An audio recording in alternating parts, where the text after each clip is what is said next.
Now we're ready to remove this tub all the way from the existing place, and for that two things you have to remember, and which I've covered earlier.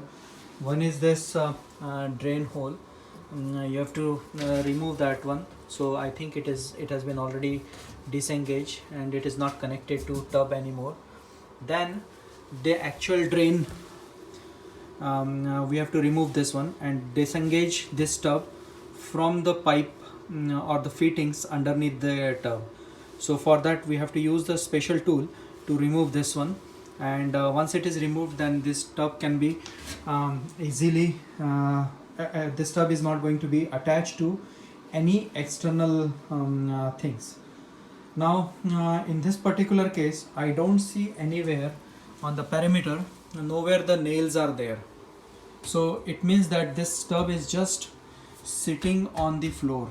That is what my guess is, but I will come to know that once I remove this one, and I remove the fittings on this side, or create the space on this side. I see that there is a cork over here, black color, and this I have to remove, and then I will try to lift the tub on my side.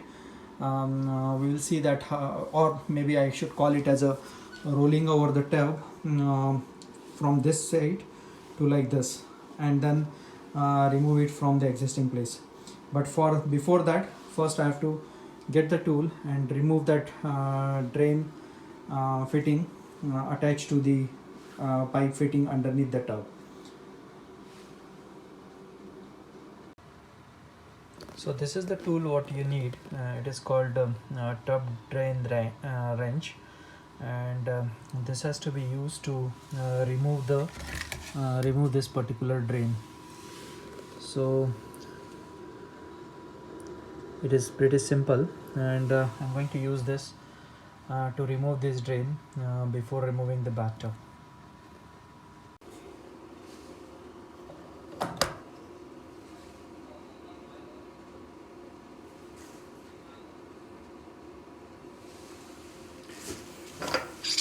So basically you need the wrench, and then you need the screwdriver or some kind of a rod to rotate this one. So this will go inside this one,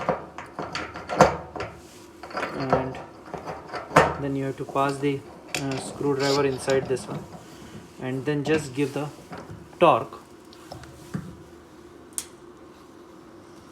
to rotate it.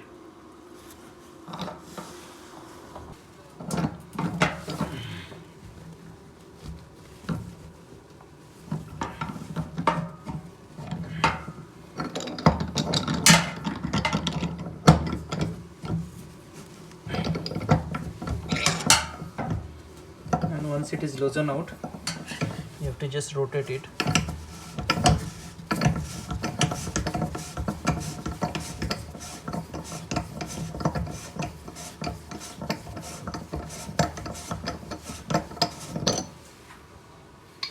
And then you can just remove the drain, and it came out very nicely.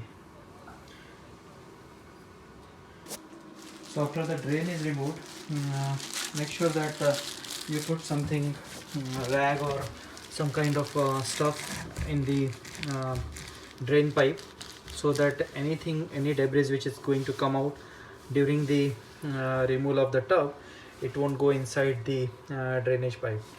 And we have to just make sure that when we are going to remove the tub, this won't come in between. So just try to make sure that this is placed little bit inside, right? And now if I show you, when I'm just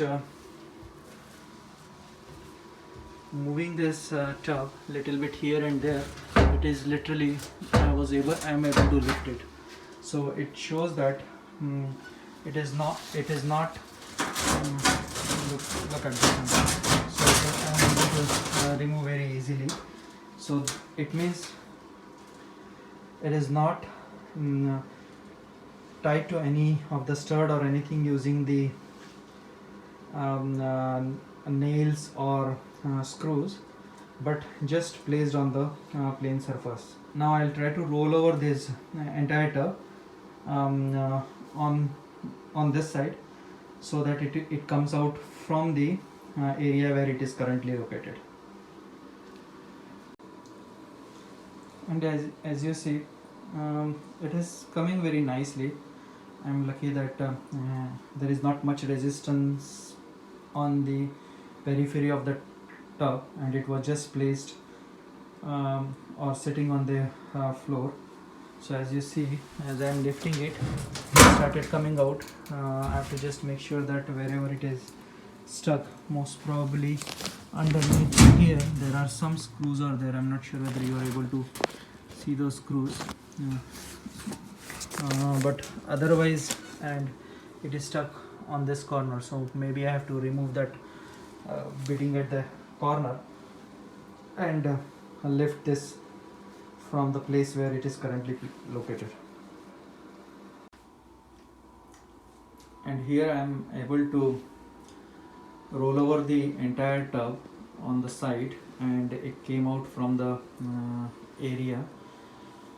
Good news is that now I have to the tub is out, and it just I have to remove it out from the bathroom. The bad news is that I don't have the pre-slope on the existing floor, so basically that is going to add some kind of a work. So I have to do the pre-slope over here first, and then the liner, and then the post slope before doing the tiling. One more thing is that originally, as I mentioned in my previous videos also, the drainage is over here, that is like 1 feet from the wall, whereas I don't want that 1 feet from the wall. I'm going to move the drainage from to at least to 2 feet, so somewhere over here. So basically moving that drainage from here to here. So for that anyway, I cannot use this plumbing, so I'm going to cut that plumbing and set up the drainage over here, so that it is not in the center, but it is offset, but offset not very close to the wall, but little bit far from the wall. So those are the things.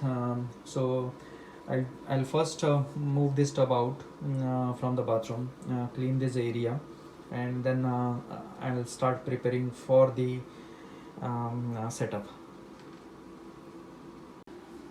Okay, so I'm in the middle of currently cleaning up all this area, but I just thought I'll show you something which I come across. So basically, as you know that I'm going to have the stud over here, from here to here, and this particular tile is coming in the middle. So I've used the oscillating tool to remove the grout from here, and I'm going to remove this entire row of tile to make some space over here to put the stud on which the shower door will be installed. Basically this one is going to be the this is going to be something like this, right?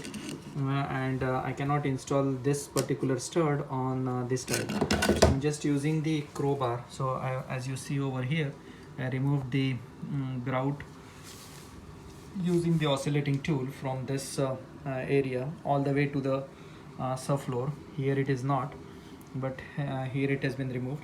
And now I'm going to use the crowbar to just remove these tiles rows, something like this.